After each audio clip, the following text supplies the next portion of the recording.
Hey guys, Fishing Brothers team here today on the kayak, but fishing a crankbait here, as you guys can see. A Lew's tournament light speed spool. It's 6 to 1. I'd prefer somewhere in the 5 to 1, but it's all I got right now. I got a medium heavy action rod. The Silverhawk Fenwick has a really good backbone to it.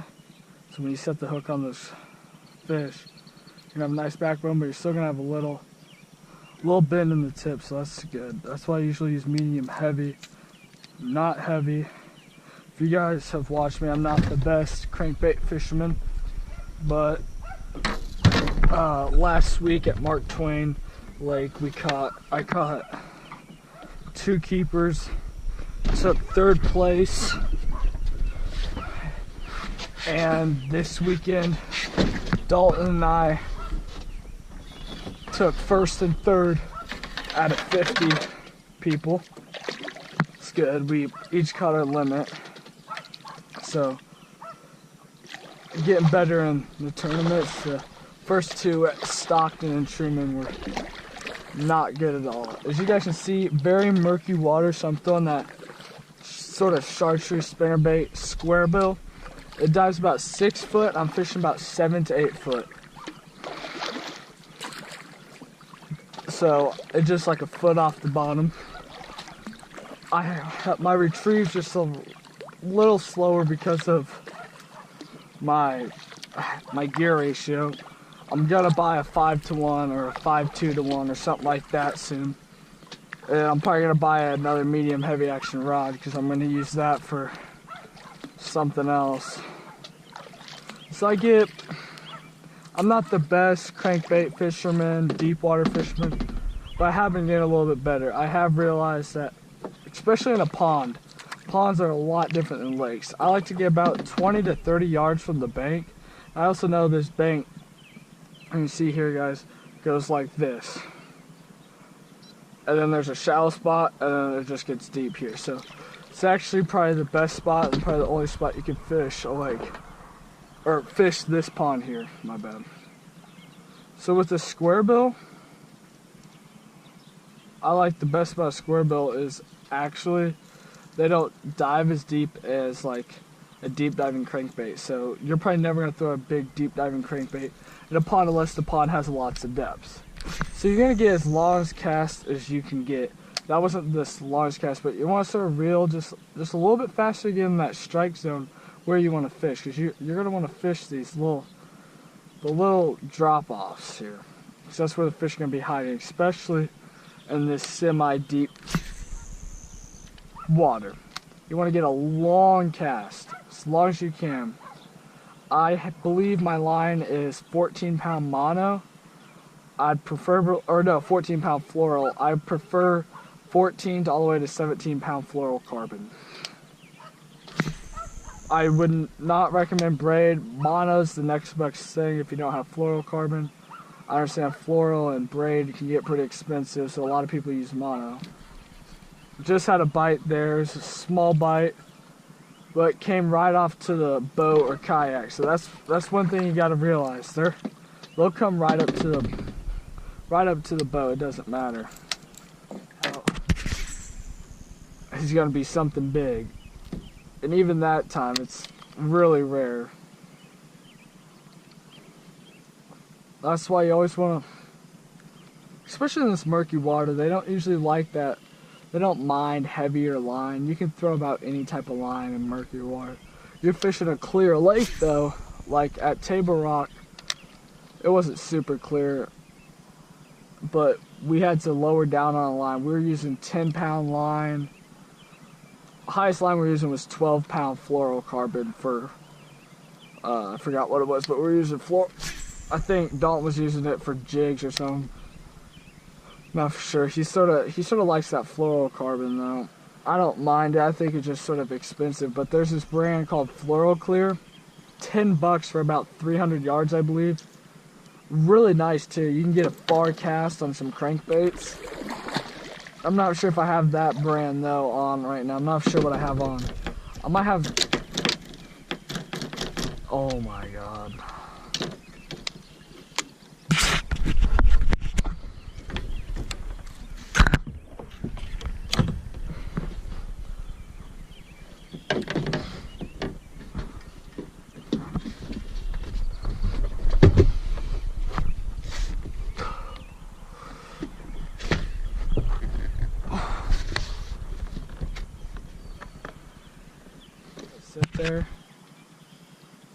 so they can catch up.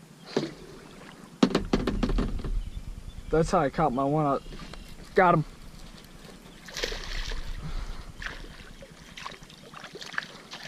Small little guy. Still fish though. Still fish. It's not the type of crankbait fish. Oh, I hooked him. Look at that. I hooked him. He wasn't coming off there. I hooked him with 3 hooks. With 1 treble hook. 3 hooks on treble hook. That's the fun of crankbait fishing. I have more chance of catching them right by the boat on like worms and stuff. I'm always catching them right when I cast. I'm taking out a bird's nest or something. I'm like, oh, got one. This, you're reeling, like, gosh, why can't I catch one? Wham! Not ready for it. You get a good hook set.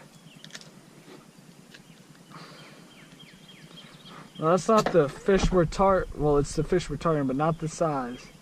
Not the size at all, but still a beauty fish right there.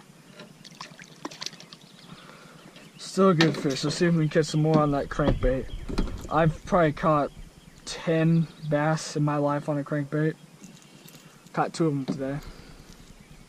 Just because I'm so used to throwing plastics. I mean, plastics and top water and bass. Alright guys, I'm so sorry about that. I was talking and I guess I didn't get it on video, but I caught this one around this right side, and I was saying that when you see an ideal spot to fish, cast there.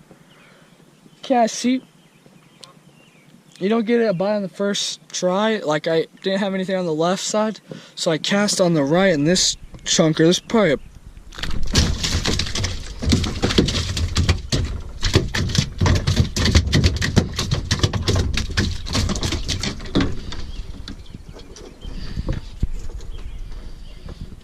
this guy right here popped out. That's 2 pounds. It's a good sized bass right there. But it's just always deal to just keep casting in a spot that just looks good. See you, buddy. Let's try to catch another one. I'm so sorry about that, guys, but I guess I'm gonna have to re-say what I was talking about. Let me turn it back around here though. I was just so ideal to just keep casting, keep trying to catch some fish on those crankbaits. They're just a really fast moving bait that sometimes a bass sees it for a second. They might just, nah, I don't want to go for that, but cast again, it sees it again, it's like, it's hungry. Like, you ever go somewhere, like, let's say just your local, some store, you see something you want, but you're like, nah, or let me get a better example. You're at the house, you want to watch, or you don't want to watch, you want something to eat, you want that popcorn sitting just right 10 yards from you, but you're too lazy to get it. But then your mom starts eating it, and then she's done with it, she walks it over, and it's only a few steps away from you. You're like, alright, I'll go take this. It's just like the fish. They see it, nah, it's too far away. You cast again, it's right there, bam. They're gonna want it. So, there might be another one just sitting right here. I'm gonna find out. I'm just gonna keep fishing this little rock pile. I know it doesn't get deep super fast. It's sort of like a decreased angle. But I'm gonna back up a little bit. I can see some shad, or not shad, some minnows busting a little bit.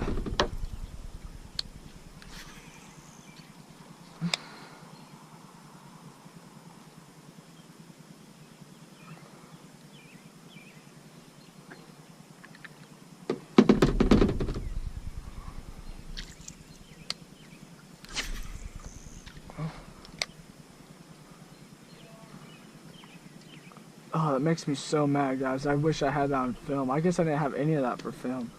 Crap. I did get the first fish. I showed you guys the second fish, and That was a lot bigger than the first fish. I'm pretty sure the first fish didn't have an eyeball on one side, so.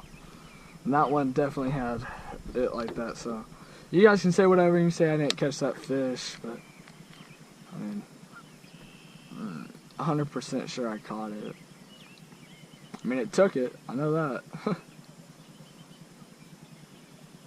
And when you're on a boat, one thing I've realized, if you want to get it down deeper, it's sort of hard to do on a kayak, but let's say you're standing up on a boat, have it down. I have it up, obviously, because I sort of can't keep it down and get a good hook set. I'll try like this, I guess. What I've realized, those two fish I've caught, they like a sort of, they don't want it super slow. I've tried that, but they sort of want it, they want it slow, but they don't want it like crawling slow. They want a little speed to it. And that's what you gotta do. You gotta find the patterns. You gotta find out if it's liking that fast action, that slow action. I mean, someone's not gonna be able to tell you what to do on your lake or pond or something like that, unless you're watching a fishing report. It's just, you're gonna have to go out and just do it. You're gonna have to go out, you're gonna throw the crankbait. You're not gonna get better from just watching videos all day. You might learn a few things, but still, your number one thing, there's gonna be 3 ideal things for crankbaits. 1, you got to know your graph. I know I don't have a graph on here, but it's also because I know this pond. If you know the lake or whatever, it's a little bit easier to tell, but you got to know your graph. You got to know where those humps are, where the fish are marking. If you see fish marking, you gotta use that instinct. All right, I'm gonna throw that crankbait. Wham! There's a fish or something that just moved right there. Let's see if I can catch it.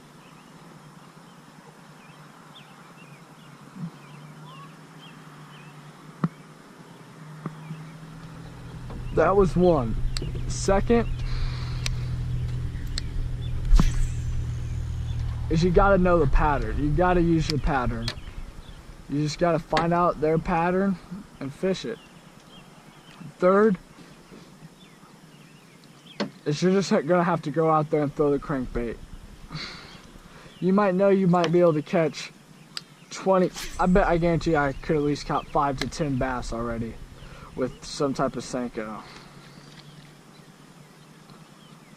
But I know for in July when I'm fishing at Pomme de Terre, I'm might gonna have to be catching some big ones. And crankbaits, or deep water, trying to catch some big ones. It's gonna take some crankbait skills, and even next year, the year after that, learn how to fish crankbaits. It's gonna take some skill. I can, just because I'm not good at fishing crankbaits, I can still tell you the tips that you need. They've helped me out a long ways from crankbait fishing, but it's just, you're gonna have to go out there and just fish the crankbait. A lot of people don't like doing that because they're just not a big fan of crankbaits, because a lot of people just have a hard time catching them. To some people, it might be the easiest thing on the world. But there's always going to be something that someone struggles with. Like me, it's crankbaits, but more so deep water. There's always going to be something that's going to be hard. Me, I'm a shallow water plastic type of guy. I'm not much of a swim bait fisherman. I started fishing swim baits probably six to 8 months ago, almost a year. And I started liking them because I started catching bigger fish on them. That's why I started using that. But then I started realizing, I started throwing crankbaits. I'm not saying like this crankbait's gonna, a Senko can probably catch the same size as this, but I'm just saying. Hey guys, Fishing Brothers team here. It's second day we're out on the water fishing crankbaits. Yesterday I was fishing a crankbait like this, chartreuse square bill, but I'm going to be showing you a few other types of crankbaits. I get a lot from Lucky Tackle Box. You got a deep diving crankbait. This goes all the way to 30 foot deep. You got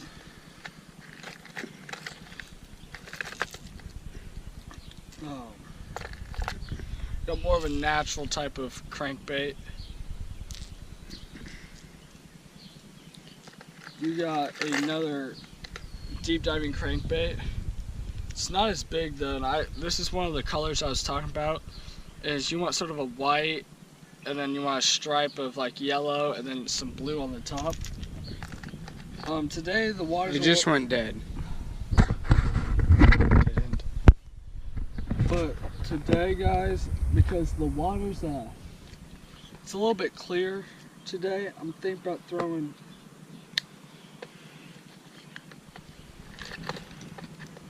There we go, and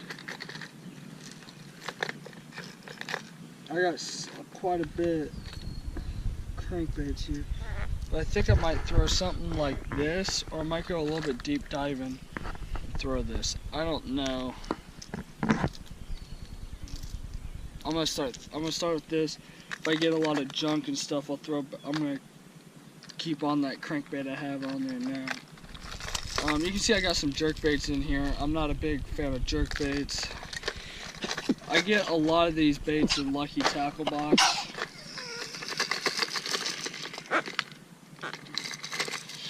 I'd recommend, if you have this many crankbaits, probably think about trying to get a bigger box, or else you get a mess like that. Alright, end it. Some hooks and some fish's mouths today. Are you gonna drive, or?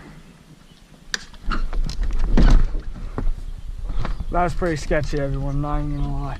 Jared's gonna be throwing the Ned rig. I'm gonna cast it right here, see if I can't get a bite. If you're looking for a nice open face rod, really cheap too. It's only about 30 bucks. The Shakespeare Ugly Stick GX2.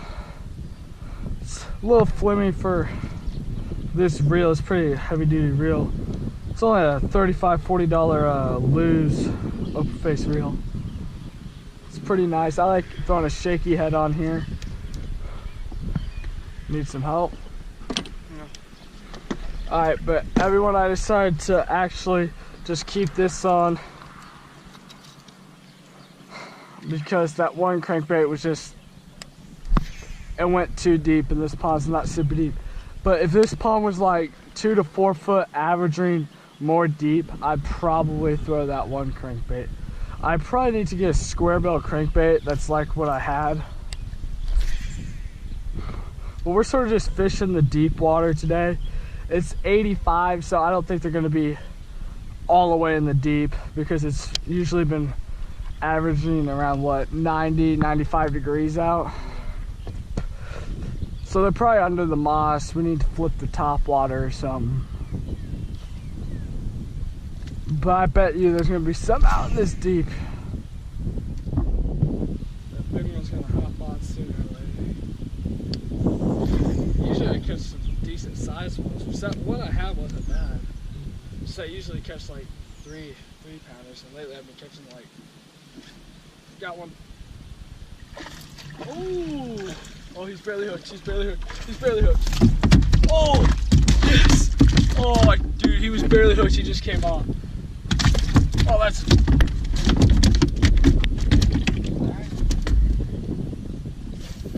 That's a nice fish right there on the crankbait.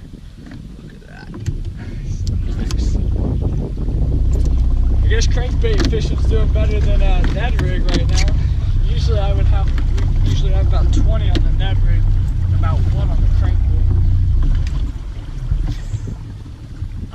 I thought I just had like moss or some type of weeds, and that thing just hit like a train. There. Want to use something else, Jared?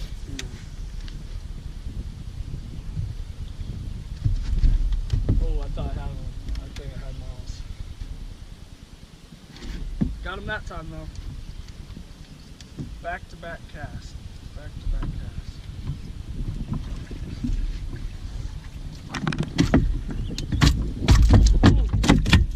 Ooh. Ooh. Hey there, buddy. Dang, that's a nice fish right there, guys. Nice fish.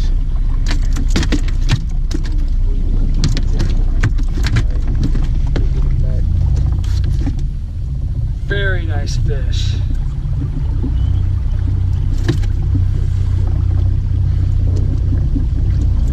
Oh, got one. Oh, this one's bigger. This one's bigger than the other. Bro, this is nice. Nice fish.